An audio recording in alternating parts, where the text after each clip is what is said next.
Bismillahirrahmanirrahim. Assalamualaikum warahmatullahi wabarakatuh. Salam sejahtera dan salam hormat kepada tuan-tuan dan puan-puan yang dirahmati Allah sekalian. Pada episod kali ini, saya akan berkongsi sedikit tips tentang bagaimana teknik untuk melayari keluarga bahagia. Saya ada 3 prinsip asas yang dipanggil HHN. H yang pertama iaitulah hadapi, H yang kedua hayati, dan N yang ketiga itulah nikmati. Hadapi, hayati dan nikmati. Setiap perjalanan hidup ini, tuan-tuan dan puan-puan, kalau kita sentiasa memikirkan tentang hal-hal yang boleh menyakitkan, pasti akan menyakitkan. Tetapi kalau kita pandai mengandalkan, kalau kita pandai untuk menciptakan bagaimana kita boleh menjadi orang yang jauh lebih bahagia dan sentiasa kembali kepada Allah di dalam setiap urusan kita, 3 perkara ini mampu menjadikan kita boleh bertahan walau sebesar mana ombak dan badai yang melanda kehidupan kita. Hadapi, hayati dan nikmati. Apa maksudnya? Bila kita melihat kepada H yang pertama, iaitu hadapi, apabila kita berhadapan dengan sesuatu hal yang di luar dugaan, yang di luar sangkaan, yang pertama yang kita lakukan ialah jangan pernah lari daripada masalah dan persoalan itu. Pelarian, fugitive, escapism tidak akan mampu memberikan kita sebuah jawapan dan ketenangan dalam hidup. Sebesar apapun, sekecil apapun masalah itu, jangan lari. Hadapi dengan penuh ketenangan, hadapi dengan penuh strategi bagaimana untuk kita mengatasinya. Ada beberapa strategi yang boleh kita lakukan. Yang pertama, bila kita menghadapi masalah ini dengan tenang dan baik, yang pertama, apa yang kita lakukan ialah jangan panik. Ya, dalam menghadapi masalah, semakin panik, semakin kita kecoh, semakin susah untuk kita berfikir, semakin otak kita keliru untuk menganalisa. Yang perkara yang pertama, apa pun yang berlaku, jangan panik. Tenang dan tarik nafas dalam-dalam. Kita cuba lihat apakah masalah itu, what is the root cause, apakah masalah asas, dan pasti kita akan cuba mencari jawapannya. Yang kedua, jangan tergesa-gesa dan jangan tergopoh-gapoh. Saya pernah lihat ada sebuah keluarga yang pernah saya kenal, yang pernah saya bercampur dengan mereka. Mereka ini agak emosional.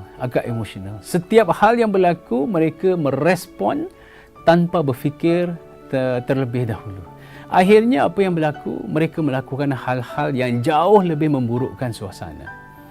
Tidak semua masalah perlu kita respon dengan masa yang begitu cepat dan kita merespon immediately.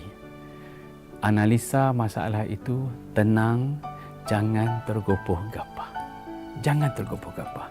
Yang keduanya, yang ketiganya, yang ingin saya katakan ialah bila berhadapan dengan persoalan itu, kita hadapi dan syaratnya jangan membesarkan hal-hal yang kecil.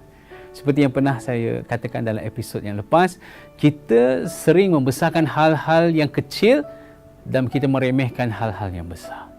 Tidak ada yang besar melainkan Allah Subhanahu Wa Taala. Hal-hal yang lain adalah kecil. Kalau kita melakukan sesuatu, anak kita melakukan sesuatu hal yang kecil yang membuatkan kita marah. Marah harus ada magnitude marah. Kalau kesalahan kecil, janganlah kita marah sampai nak membakar rumah kita, kalau kita pukul anak kita dengan seteruk-teruknya.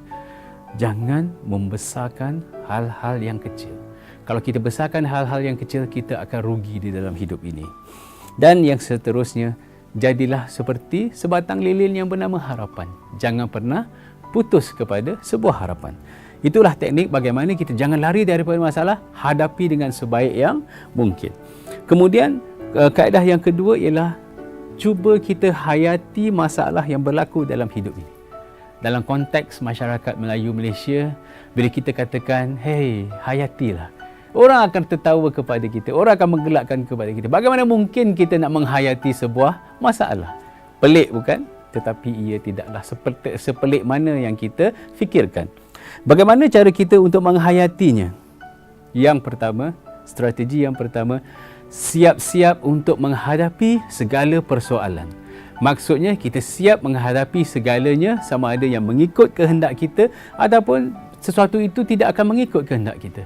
Kita ada the worst case scenario, kita ada the best case scenario. Bila kita ada dua takaran ini, hati kita akan jauh lebih tenang. Kita akan hadapi masalah dan persoalan hidup ini dengan jauh lebih baik lagi. Bila kita sudah membuat persiapan, yang seterusnya, bila perkara itu sudah berlaku, redalah. Kita siap-siap membuat preparation, tetapi kalau hal itu berlaku juga, tiba masanya untuk menjadi reda. Yang menjadi hal dalam hidup kita yang besar hari ini ialah kita tidak mahu reda menerima takdir. Kita ingin melawan takdir itu.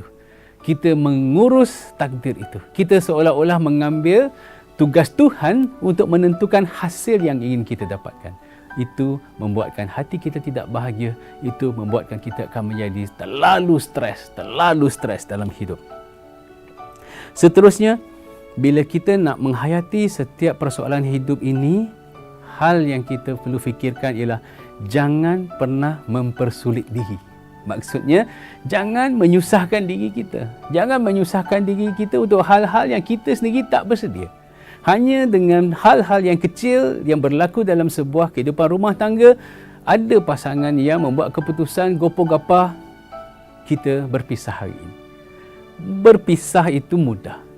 Tetapi selepas perpisahan itu, di situlah detik-detik kehidupan yang sulit akan berlaku. Bukan saja kepada pasangan itu, tetapi kepada anak-anak yang ada dalam sebuah keluarga. Jadi jangan menyusahkan diri dengan hal-hal yang kita tak sanggup untuk lalui. Seterusnya, evaluasi diri. Kita membuat evaluation, tengok apakah yang berlaku, apakah sebab yang berlaku, kenapa ia berlaku. Postmortem ini mampu memberi kita pengajaran supaya kita tidak mengulangi hal-hal ini di masa hadapan. Seterusnya, tuan-tuan dan puan-puan, setelah kita mempersiap, benda itu nak terjadi juga, kita harus reda dan kita harus ada suatu i'tikad dalam hati kita bahawa la haula wala quwwata illa billahil aliyyil azim. Cukuplah kepada Allah tempat kita bergantung. Kalau nak terjadi pun, ini sudah diizinkan oleh Allah, sudah dibenarkan oleh Allah. Bergantung, pulangkan urusan ini kepada Allah. Kalau Allah mengambil balik apa yang ada daripada kita, Allah lah yang mampu memberi balik mungkin jauh lebih besar, jauh lebih baik daripada apa yang diambil olehnya sebelum ini. Berdoa banyak kepada Allah, jangan pernah berputus harap. Dan teknik yang ketiga, yang pertama tadi hadapi, hayati, yang ketiga ialah nikmati. Nikmati ini hanya dapat dilakukan dengan dua perkara, tuan-tuan dan puan-puan. Pertama, belajar bersyukur. Yang kedua, belajar bersabar. Kita dah sentuh dalam episod sebelumnya bagaimana kita harus mensyukuri dan belajar bersyukur dengan apa yang kita ada. Dan kemudian kita harus bersabar. Bersabar hanya mudah di bibir. Tetapi apa erti sabar? Sabar apabila ujian itu berlaku dan kita boleh bersabar, itulah makna sabar yang sebenar. Kita boleh bersabar apabila tiba waktunya. Kalau seseorang itu selalu mengatakan sabar, sabar, sabar, kita tak akan pernah tahu apa itu sabar selagi kita tidak melalui detik-detik itu. Selepas kita melalui detik-detik yang tidak memihak kepada kita, menerima takdir yang pada kita mungkin kifarah atau musibah, kita masih mampu bersabar. Itulah kemanisan bagi orang-orang yang mampu melakukan sabar. Sabar bukan hanya di mulut, tetapi sabar itu apabila berlaku sesuatu, kita mampu mengatasinya dan mampu melaluinya. Itulah makna sabar. Itulah makna suatu kemanisan dalam menghadapi ujian daripada Allah Subhanahu Wa Taala. Tuan-tuan dan puan-puan, hadapilah, hayatilah dan nikmatilah dengan apa yang Allah turunkan dan apa yang Allah uji, yang apa Allah tibakan kepada kita. Orang-orang yang telah melalui proses ini, mereka mengetahui selepas mereka melalui, menghadapi, menghayati, menikmati, mereka akan tahu apa maksud ujian daripada Allah. Mereka akan merasakan sebuah kemanisan iman dan mereka tahu bahawa Allah itu tidak pernah zalim kepada hamba-Nya.